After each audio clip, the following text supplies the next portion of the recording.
ओम शांति। आज 24 जुलाई 2025 के बाबा के अनमोल मधुर महावाक्य सुनेंगे। आज की बाबा की मुरली है आत्मनिरीक्षण की।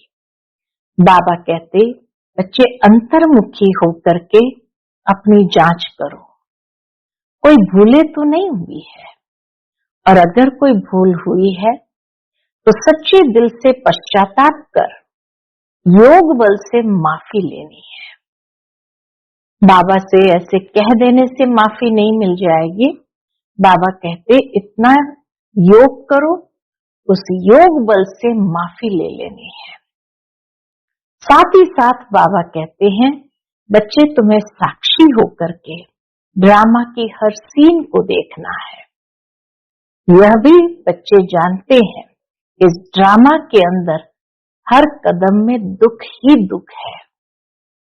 अगर किसी के जीवन में सुख है भी तो अल्पकाल के लिए है, जिसको कहा जाता कागविष्ठा के समान है। तो अब बच्चों को विशेष पढ़ाई पढ़कर अपने सुख धाम जाना है, वाया शांति धाम।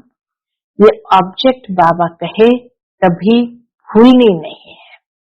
इस एम ऑब्जेक्ट को सदा स्मृति में रखना है। सुनते हैं आज के बाबा के अनमोल मधुर महावाक्य। ओम शांति। मीठे बच्चे, तुम इस पढ़ाई से अपने सुखधाम जाते हो, वाया शांति धाम। यही तुम्हारी एम ऑब्जेक्ट है, ये कभी नहीं भूलनी चाहिए। आज की मुरली से प्रश्न है, तुम बच्चे साक्षी होकर इस समय ड्रामा की कौन सी सीन देख रहे हो? उत्तर है, इस समय ड्रामा में टोटल दुख की सीन है। अगर किसी को सुख है तो भी अल्पकाल कागविष्ठा समान, बाकी दुख ही दुख है। तुम बच्चे अभी रोशनी में आए हो, जानते हो सेकंड बाय सेकंड बेहद सृष्टि का चक्र फिरता रहता है। एक दिन न मिले दूसरे से सारी दुनिया की एक्ट बदलती रहती है, नई सीन चलती रहती है। आज की मुरली से पहले गीत बजा है, जो पिया के साथ है उनके लिए प्रसाद है। आज बाबा कहते डबल ओम शांति। एक बाप स्वधर्म में टिके हुए हैं, ब्रह्मा बाप स्वधर्म में टिके हुए हैं।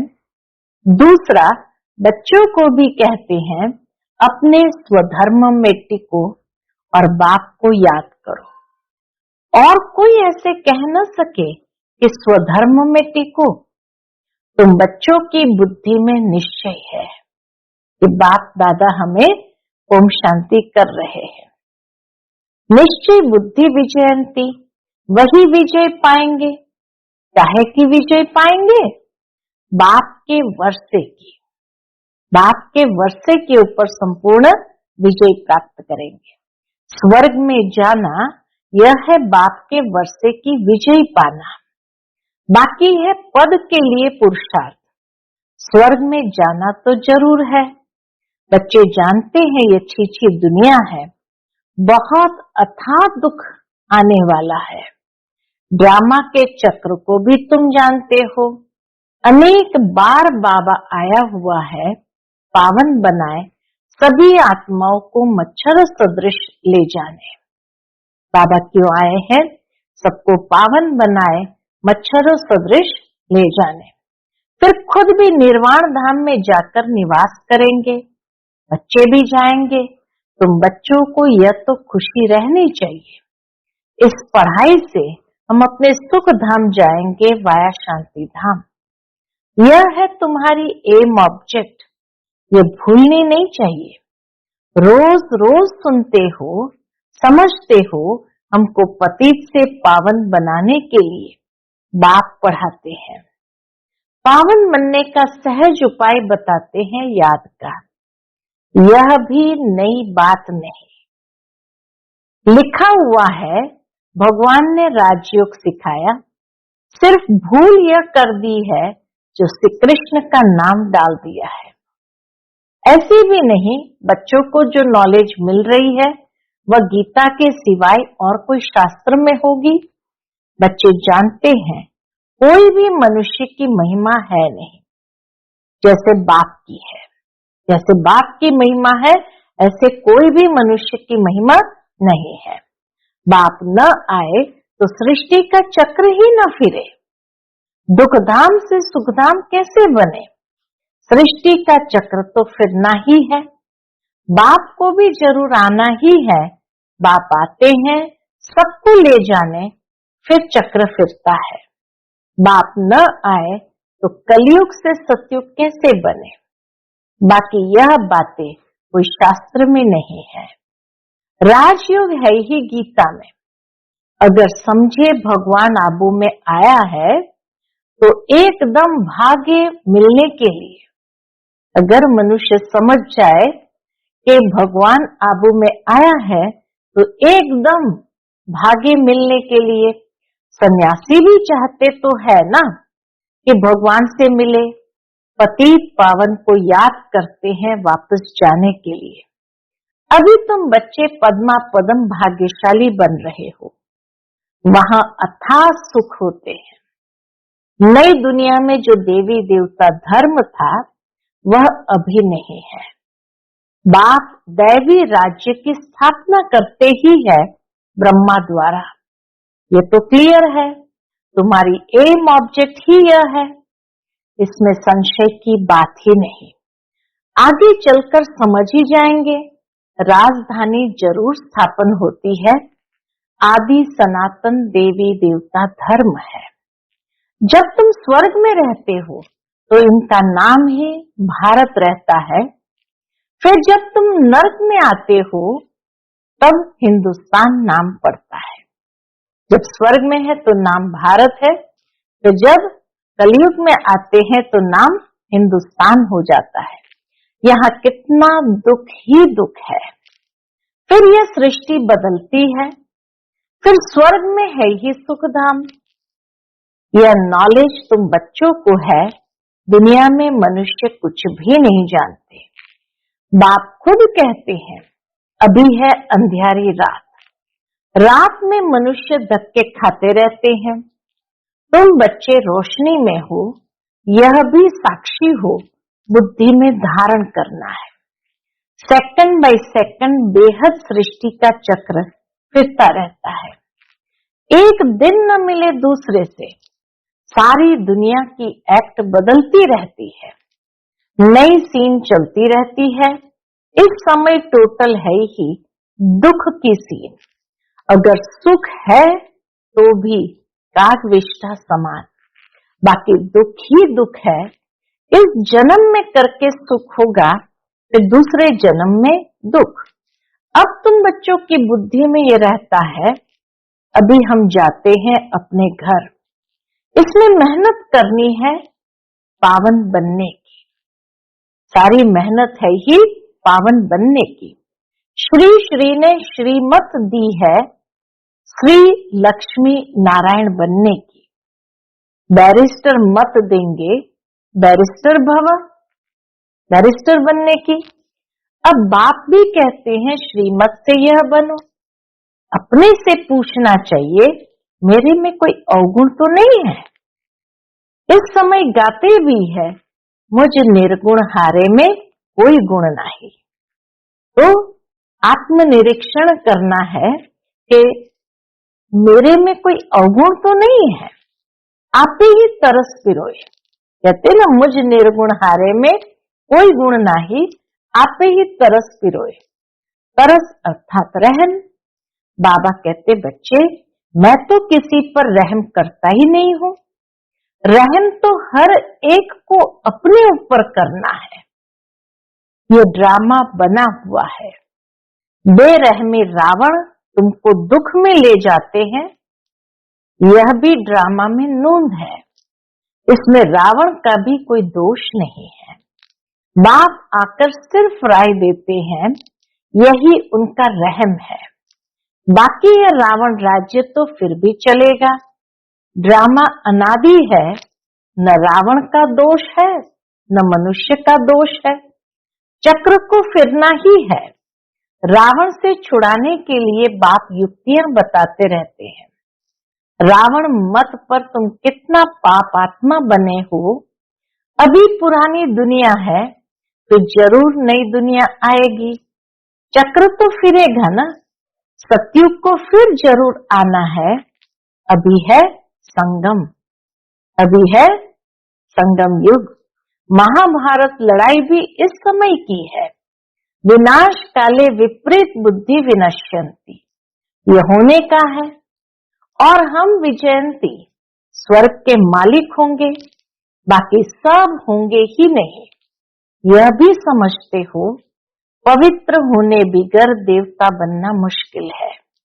अब बाप से श्रीमत मिलती है श्रेष्ठ देवता बनने की। ऐसी मत कभी मिल न सके। श्रीमत देने का उनका पाठ है भी संगम पर, और कोई में तो यह ज्ञान है ही नहीं। भक्ति माना भक्ति, उनको ज्ञान नहीं कहेंगे। रूहानी ज्ञान कहां से प्राप्त होगा? रूहानी ज्ञान ज्ञान सागर रूह ही देते हैं। उनकी ही महिमा है ज्ञान का सागर, सुख का सागर। बाप पुरुषार्थ की युक्तियां भी बताते हैं। ये ख्याल रखना चाहिए कि अभी फेल हुए तो कल्पांतर फेल होंगे, बहुत चोट लग जाएगी। श्रीमत पर न चलने से चोट लग जाती है। ब्राह्मणों का झाड़ बढ़ना भी जरूर है, इतना ही बढ़ेगा जितना देवताओं का झाड़ है। तुमको पुरुषार्थ करना और कराना है। सैपलिंग लगती रहेगी, झाड़ बड़ा हो जाएगा। तुम जानते हो अभी हमारा कल्याण हो रहा है। पतित दुनिया से पावन दुनिया में जाने का कल्याण होता है। तुम बच्चों की बुद्धि का ताला अभी खुला है। बाप बुद्धिवानों की बुद्धि है। बुद्धिवानों की बुद्धि, बाप जब आते हैं तब बुद्धि का ताला सबका खुलता है। अभी तुम समझ रहे हो, फिर आगे चल देखना इस किसका ताला खुलता है। यह भी ड्रामा चलता है, फिर सतयुग से रिपीट होगा। लक्ष्मी नारायण जब तख्त पर बैठते हैं तब संवंत शुरू होता है। तुम लिखते भी हो 1 से 1250 वर्ष तक स्वर्ग, 1 से 1250 वर्ष तक स्वर्ग। कितना क्लियर है। कहानी है सत्यनारायण की, कथा अमरनाथ की है ना। तुम अभी सच्ची सच्ची अमरनाथ की कथा सुनते हो, उसका फिर गायन चलता है। त्योहार आदि सब इस समय के हैं। नंबर 1 पर्व कौन सा कहेंगे? नंबर 1 पर्व है शिव बाबा की जयंती। कलयुग के बाद जरूर बाप को आना पड़े दुनिया को चेंज करने। चित्रों को कोई अच्छी रीति से देखे, कितना पूरा हिसाब बना हुआ है। तुमको ये खातरी है, जितना कल्प पहले पुरुषार्थ किया है उतना करेंगे जरूर। साक्षी हो, औरों का भी देखेंगे। अपने पुरुषार्थ को भी जानते हैं, तुम भी जानते हो। स्टूडेंट अपनी पढ़ाई को नहीं जानते होंगे। दिल खाएगी जरूर कि हम इस सब्जेक्ट में बहुत कच्चे हैं, फिर नापास हो जाते हैं। इम्तिहान के टाइम जो कच्चे होंगे उनके दिल धड़कती रहेगी। तुम बच्चे भी साक्षात्कार करेंगे, परंतु नापास तो हो ही गए, कर क्या सकते हैं। स्कूल में नापास होते हैं तो संबंधी भी नाराज, टीचर भी नाराज होता है। कहेंगे हमारे स्कूल से कम पास हुए तो समझा जाएगा कि टीचर इतना अच्छा नहीं है, इसलिए कम पास हुए। बाबा भी जानते हैं सेंटर्स पर कौन कौन अच्छी टीचर है, कैसे पढ़ाती है, कौन कौन अच्छी रीति पढ़ा कर ले आती है, सब मालूम पड़ता है। बाबा कहते हैं बादलों को लाना है। मधुबन में लाओ तो बादलों को लाओ, जो ज्ञान से अपने आप को भरपूर करके ले जाकर के बरसे। छोटे बच्चे को ले आएंगे तो उनमें मोह रहेगा, अकेला निकलकर आना चाहिए तो बुद्धि अच्छी रीति लगी रहे। बच्चों को तो वहां भी देखते रहते हैं। बाप कहते हैं ये पुरानी दुनिया तो कब्रिस्तान होनी है। नया मकान बनाते हैं तो बुद्धि में रहता है ना, हमारा नया मकान बन रहा है। धंधा आदि तो करते रहते हैं, परंतु बुद्धि नए मकान तरफ रहती है। चुप कर तो नहीं बैठ जाते। वह है हद की बात, यह है बेहद की बात। हर कार्य करते हुए स्मृति रहे कि अभी हम घर जाकर फिर अपनी राजधानी में जाएंगे तो अपार खुशी रहेगी। बाप कहते बच्चे, अपने बच्चों आदि की संभाल भी करनी है, परंतु बुद्धि वहां लगी रहे। याद न करने से फिर पवित्र भी नहीं बन सकते। याद से पवित्र, ज्ञान से कमाई। यहाँ तो सब है पतित, दो किनारे हैं। बाबा को खेवैया कहते हैं, परंतु अर्थ नहीं समझते हैं। तुम जानते हो बाबा उस किनारे ले जाते हैं। आत्मा जानती है हम अब बाप को याद कर बहुत नजदीक जा रहे हैं। खेवैया नाम भी अर्थ सहित रखा है ना। ये सब महिमा करते हैं, नैया मेरी पार लगाओ। सतयुग में ऐसे कहेंगे क्या, कलयुग में ही पुकारते हैं। तुम बच्चे समझते हो, बेसमझ को तो यहाँ आना नहीं है। बाप की सख्त मना है, निश्चय नहीं तो कभी नहीं ले आना चाहिए। कुछ नहीं समझेंगे नहीं। पहले तो 7 रोज का कोर्स दो। कोई को तो 2 रोज में भी तीर लग जाता है। अच्छा लग गया तो फिर छोड़ेंगे थोड़ी। अच्छी तरह से तीर लग गया तो फिर तो बाबा का हाथ छोड़ेंगे नहीं। कहेंगे हम 7 रोज और भी सीखेंगे। तुम झट समझ जाएंगे ये इस कुल का है।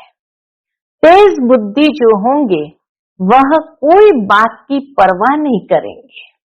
अच्छा, एक नौकरी छूट जाएगी, दूसरी मिलेगी।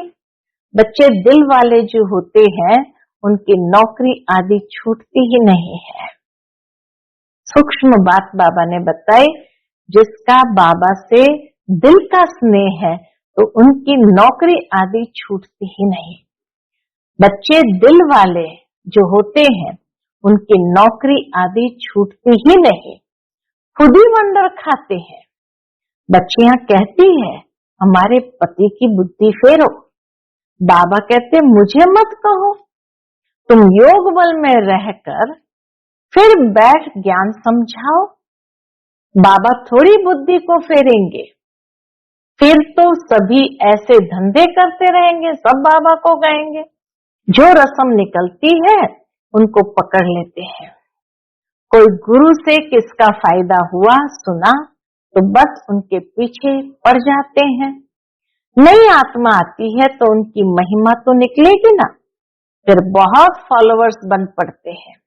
इसलिए इन सब बातों को देखना नहीं है, तुमको देखना है अपने को। हम कहाँ तक पढ़ते हैं, ये तो बाबा डिटेल में जैसे चिट-चैट करते हैं। बाकी सिर्फ कह देना बाप को याद करो, ये तो घर में भी रहकर कर सकते हैं। हम बाबा कहे सिर्फ कह देना बाप को याद करो, ये तो घर में भी रह कर सकते हैं, लेकिन ज्ञान का सागर है तो जरूर ज्ञान भी देंगे ना। यह है मुख्य बात, मन मना भव। साथ में सृष्टि के आदि मध्य अंत का राज भी समझाते हैं। चित्र भी इस समय बहुत अच्छे अच्छे निकले हैं, उनका भी अर्थ बाप समझाते हैं। विष्णु की नाभि से ब्रह्मा को दिखाया है, त्रिमूर्ति भी है। फिर विष्णु के नाभि से ब्रह्मा, ये फिर क्या है, बाप बैठ समझाते हैं। यह राइट है या रॉन्ग। मनोमय चित्र भी ढेर बनाते हैं ना, कोई कोई शास्त्र में चक्र भी दिखाया है, परंतु कोई ने कितनी आयु लिख दी है, कोई ने कितनी, अनेक मत है ना। शास्त्रों में हद की बातें लिख दी है, बाप बेहद की बात समझाते हैं कि सारी दुनिया में है रावण राज्य, यह तुम्हारी बुद्धि में ज्ञान है। हम कैसे पतित बने, फिर पावन कैसे बनते हैं, पीछे फिर और धर्म आते हैं, अनेक वैरायटी है, एक न मिले दूसरे से। एक जैसे फीचर्स वाले दो हो न सके, यह बना बनाया खेल है जो रिपीट होता रहता है। बाप बच्चों को बैठ समझाते हैं, टाइम थोड़ा होता जाता है, अपनी जांच करो, हम कहाँ तक खुशी में रहते हैं। हमको कोई विकर्म नहीं करना है। तूफान तो आएंगे, बाप समझाते हैं बच्चे अंतर्मुख होकर अपना चार्ट रखो, तो जो भूले होती है उनका पश्चाताप कर सकेंगे।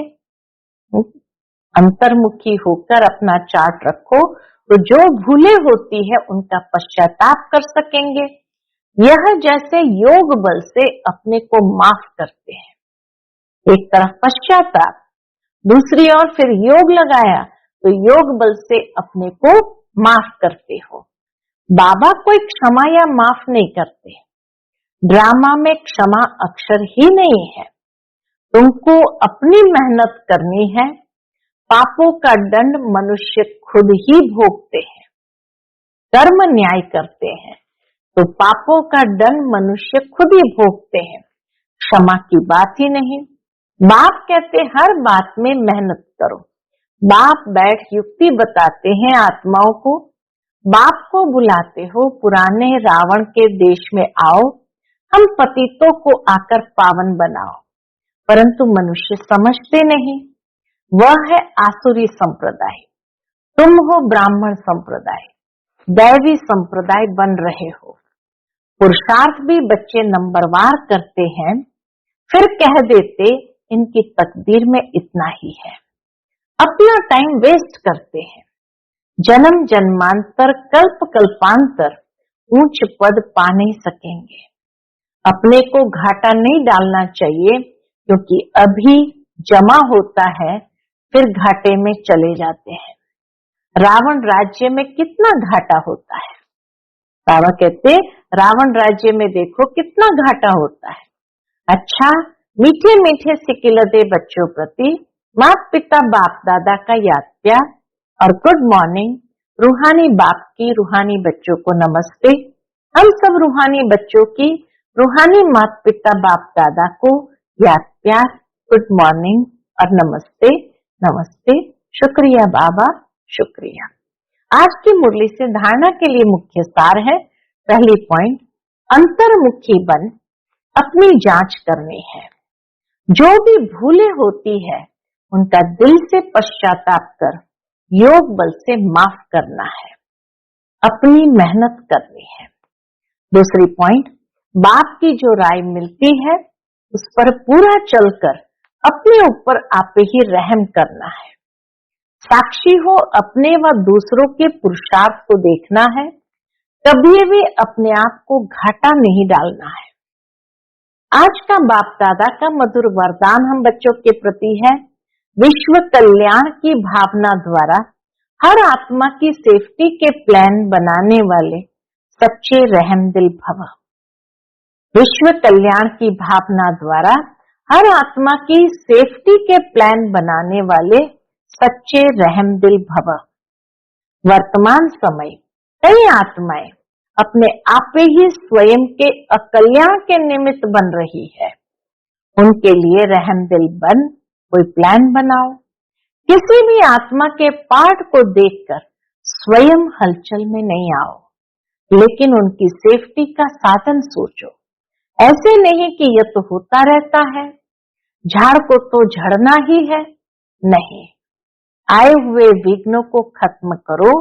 विश्व कल्याणकारी व विघ्न विनाशक, विश्व कल्याणकारी व विघ्न विनाशक का जो टाइटल है, उस प्रमाण संकल्प वाणी और कर्म में रहम दिल बन वायुमंडल को चेंज करने में सहयोगी बनो।